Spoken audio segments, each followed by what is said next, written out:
नमस्कार। रेणुका गौड़ चैनल की ओर से और रेणुका गौड़ यानी मेरी ओर से आप सभी सुनने वालों को, देखने वालों को, सब्सक्राइब करने वालों को और ना सब्सक्राइब करने वाले लोगों को भी बुद्ध पूर्णिमा की बहुत बहुत हार्दिक शुभकामनाएं। तो आइए बात करते हैं कुछ बुद्ध पूर्णिमा के बारे में। बुद्ध पूर्णिमा बौद्ध परंपरा में एक महत्वपूर्ण त्योहार है जिसे दक्षिण पूर्व और पूर्वी एशिया में मनाया जाता है। यह राजकुमार सिद्धार्थ गौतम के जन्म की याद दिलाता है, जो बाद में चलकर प्रसिद्ध हुए गौतम बुद्ध के नाम से, और उन्होंने बौद्ध धर्म की स्थापना की।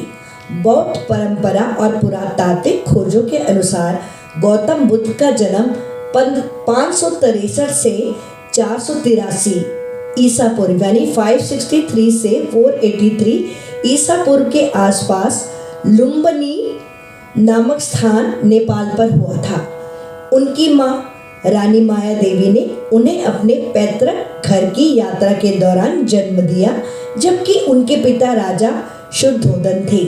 माया देवी मंदिर, इसके आसपास के बगीचों और 249 ईसा पूर्व के अशोक स्तंभ के साथ लुम्बिनी में बुद्ध के जन्म स्थल को चिन्हित किया गया है। बुद्ध पूर्णिमा पर भगवान बुद्ध का जन्म हुआ था। बुद्ध पूर्णिमा केवल बौद्ध धर्म के लोग ही नहीं बल्कि हिंदू धर्म के भी मानने वाले बुद्ध पूर्णिमा को बहुत ही महत्वपूर्ण तरीके से मनाते हैं। बुद्ध पूर्णिमा को वैशाख पूर्णिमा भी कहा जाता है। वैशाख पूर्णिमा पर भगवान बुद्ध का जन्म हुआ था, इसलिए वैशाख पूर्णिमा को ही बुद्ध पूर्णिमा के नाम से भी जानते हैं। बुद्ध पूर्णिमा पर स्नान दान के साथ साथ महात्मा बुद्ध के शिक्षाओं के प्रचार का भी बहुत महत्व है।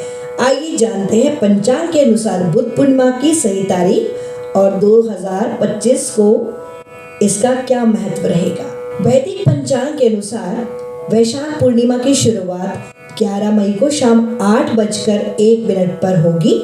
वहीं 12 मई को रात को 10:25 पर वैशाख पूर्णिमा तिथि का समापन होगा। उदय तिथि के अनुसार 12 मई को बुद्ध पूर्णिमा मनाई जाएगी। बुद्ध पूर्णिमा के दिन चंद्रोदय का समय शाम 6:57 पर होगा। अब बताते हैं बुद्ध पूर्णिमा का महत्व। बुद्ध पूर्णिमा केवल महात्मा बुद्ध के जन्म का दिन ही नहीं है, बल्कि बुद्ध पूर्णिमा को ज्ञान प्राप्ति का दिन भी माना जाता है। बुद्ध पूर्णिमा का दिन ज्ञान के लिए बहुत महत्व रखता है। अपने पाप या बुरे कर्मों को छोड़कर एक नया जीवन शुरू करने की चाह रखने वाले लोग इस दिन संकल्प ले सकते हैं। वैशाख पूर्णिमा के दिन ही कुशीनगर में उनका गौतम बुद्ध का महापरिनिर्वाण भी हुआ। और आइए अब जानते हैं गौतम बुद्ध की शिक्षाएं। जी हाँ, गौतम बुद्ध की शिक्षाएं, जिसे बूढ़ा की टीचिंग भी कहा जाता है, जीवन में दुख को दूर करने, शांति पाने और आत्मज्ञान प्राप्त करने के लिए एक मार्गदर्शिका है। ये शिक्षा मुख्य रूप से 4 आर्य सत्य, अष्टांगिक मार्ग और करुणा पर आधारित है। और ये 4 आर्य सत्य कौन से हैं? पहला, दुख है, अर्थात जीवन में दुख अनिवार्य है और यह सभी के लिए सत्य है। दूसरा, दुख का कारण तृष्णा है, अर्थात दुख का मूल कारण इच्छा, वासना और लालसा है।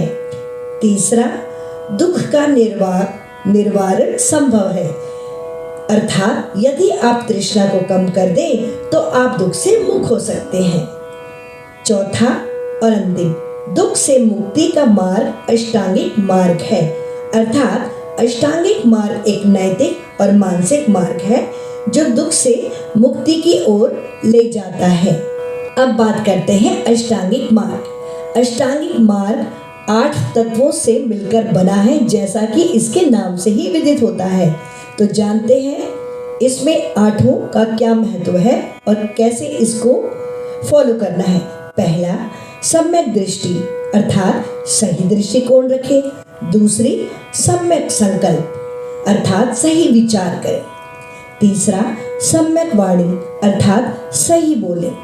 चौथा, सम्यक कर्म, अर्थात सही कार्य करें। पांचवा, सम्यक आजीविका अर्थात सही जीविका चुने। छठा, सम्यक प्रयासा अर्थात सही प्रयास करें। सातवां, सम्यक स्मृति अर्थात सही स्मृति रखें। आठवां, सम्यक समाधि अर्थात सही ध्यान करें। करुणा, बुद्ध की शिक्षाओं में करुणा अर्थात दूसरों के प्रति सहानुभूति और दया एक महत्वपूर्ण तत्व है। करुणा हमें दूसरों के दुख को समझने और उनका समर्थन करने के लिए प्रेरित करती है। बुद्ध की शिक्षाएं हमें दुख के कारण को समझने, उससे मुक्ति पाने और दूसरों के प्रति करुणा दिखाने के लिए प्रेरित करती है। एक बार फिर से आपको रेणुका गॉड चैनल और मेरी यानी रेणुका गॉड की ओर से आने वाली 12 मई 2025 के लिए बुद्ध पूर्णिमा की बहुत बहुत बहुत शुभकामनाएं।